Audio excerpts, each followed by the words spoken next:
আজকে একটা খুব সুস্বাদু আর স্বাস্থ্যকর পরোটা শেয়ার করছি।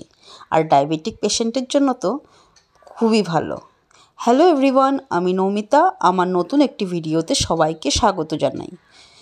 আশা করি সবাই ভালো আছেন, আমরাও খুব ভালো আছি। চলুন দেখা যাক।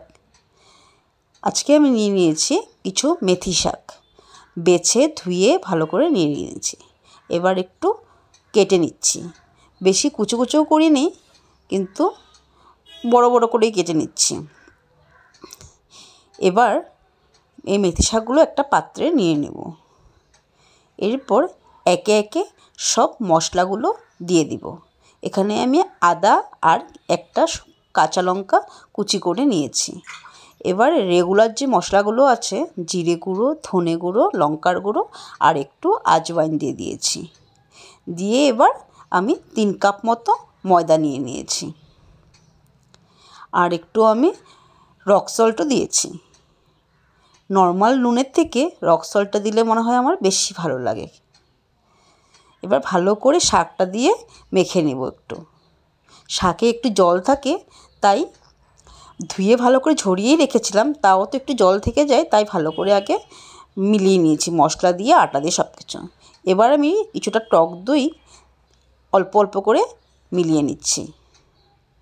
আর আমার জল একদমই দরকার পড়েনি, এই শাকের জল আর টক দইটা দিয়েই ভালো করে মাখা হয়ে গেছে। এবার আমি ভালো করে ডলে ডলে মেখে নেব অনেকটা সময় ধরে। মেখে আবার কিছুটা 10 থেকে 15 মিনিট মতো আমি রেস্টে রেখে দিয়েছিলাম। এবার আমি গোল গোল করে লেচি কেটে ভালো করে বেলে নিব। এই পরোটা কিন্তু খেতে দারুণ লাগে। তরকারি দিয়েও খেতে ভালো লাগে, বা দই দিয়ে খেতে ভালো লাগে, বা আচার দিয়েও ভালো লাগে। আর বাচ্চারা তো শাক খেতে চায় না, তখন এই পরোটাও করে দিলে সুন্দর, ওরা দেখতেও একটু সুন্দর আর খেয়েও নেবে। শাকও খাওয়া হয়ে গেল আর রুটিও খাওয়া হয়ে গেল, বা পরোটাও খাওয়া হয়ে গেল। আমি রিফাইন তেল দিয়ে ভেজেছিলাম, কেউ চাইলে ঘি দিয়েও ভাজা যায়, বা আমি কখনও ঘি দিয়েও আগে ভেজেছি। তা আজকে আমি রিফাইন তেল দিয়ে ভাজবো। এই তো আমার সব বেলা হয়ে গেছে। এবার গ্যাসটা লো ফ্লেমে রেখে এপিট ওপিট করে ভেজে নিব।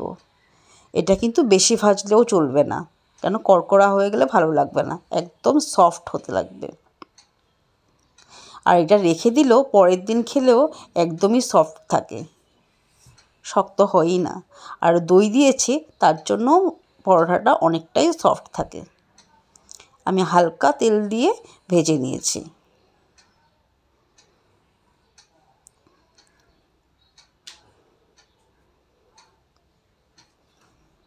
এই হয়ে গেল আমার পরোটা। দেখুন কতটা সফট হয়েছে, আর একদম খুব দারুণ হয়েছিল খেতে।